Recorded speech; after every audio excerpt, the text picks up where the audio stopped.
Ang product natin is from Lazada. And ang laman nito guys is car battery charger. 110 volts to 265 volts to 12 volts or 24 volts. Sa car o sa motorcycle pwede ito.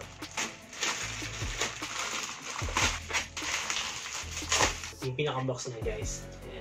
12 volts, 8 amperes or 24 volts, 4 amperes. Pulse repair battery charger. MCU control, temp detection, repair mode, then full protect. So yung mga features niya.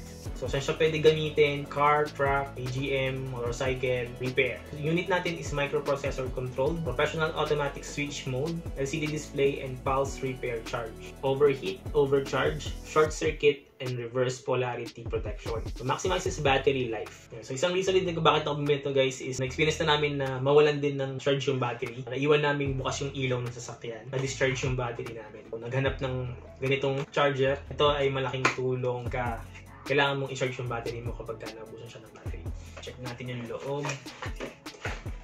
So, yung tsura niya, ito siya guys.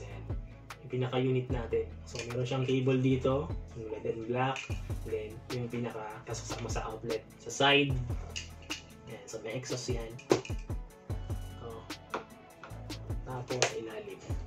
So, guys, dun sa natin, sa unit natin, guys, yan. So, fully intelligent pulse repair charger. May mga mode selection, kung vehicle, AGM or GEN, motorcycle, or repair mode. Input voltage, so sa AC mo, input voltage is 110 to 240 volts. Output voltage niya is 13.8 volts. Output current, 12 volts, 8 amperes, 24 volts, or 4 amperes. May mga cautions din dito. Forbidden din yung pag-charge ng batteries na hindi naman talaga rechargeable. Before connecting or disconnecting the battery charger and the battery, disconnect the power supply first. Battery ng motor. So, parang nawawalan na siya ng power. So, nahirapan siya mag-start. Kaya dito sa kotse tsaka sa motor, kailangan i-click natin tong black and red. So, ito naman naka-indicate yung wire. Red siya, sa kabila black. Pakapitin lang natin yan. So, diyan may kita natin, nag-iba na siya. So, nag-charge na siya. Lipat natin sa motorcycle. So, sabihin nasa mga 40 pa lang siya. 40 plus.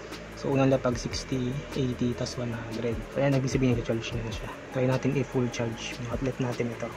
Naksak lang natin siya dyan. 100 na siya. Try ko nang ipa-under rin yun. Okay, yan, ma-under na. Ma-under na yung motor nag-charge. Charge naman yung battery.